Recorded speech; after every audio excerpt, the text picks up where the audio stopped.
Corey, the question is, are we closer to peace or further away from peace than Well, we were 2 years ago? There was a march in Tom's River that Jessica and I were part of okay. 2 years ago.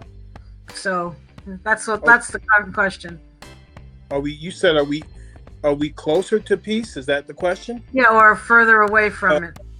well, you got to understand, we're dealing with a government where peace, well, historically in America, peace has never paid.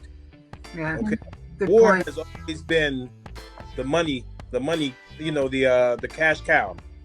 So they always have to create some sort of controversy or some sort of war, whether it was the war on drugs or the war on racism or the war.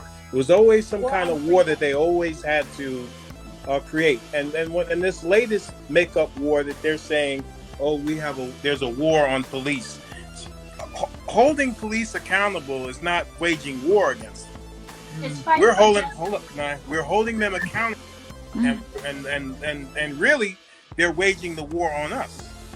So I mean, the only reason why I don't see peace actually growing in the next years is because it doesn't work out for them in terms of how they make their money. Because as long as there's wars going on, or as long as there's people, peacefully protesting, that gives police overtime, that gives the prosecutors overtime. So in a way, and I always say this, some people think I'm crazy, I think that they send undercover police in to throw bricks in windows, to stir up the crowd, to get everybody going, to keep the narrative going that, oh, these protests are becoming violent.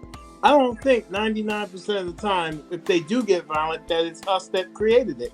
I believe they send people in to stir it up, to keep it going, because when we're out there, at least the ones that I've been at have been peaceful, until a strange person shows up, covered from head to toe, throws a rock or throws something to try to stir up some commotion.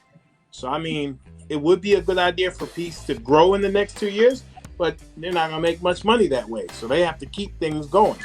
As soon as everything calms down, what do? They find somebody else and shoot them to keep it going, because that's how they make their money. I know it sounds cynical, but that's how they're doing it. That's how they're operating. And we should say that Dr. Corey Teague, who's just joined us, is on the Board of Ed, or Commissioner of the Board of Ed in the city of Patterson. Hello. She's a firecracker, just like her pops. Yep, and she said, something about we're looking for justice. Isn't that what she said? Yeah. And that's, I think, what's happening around the world.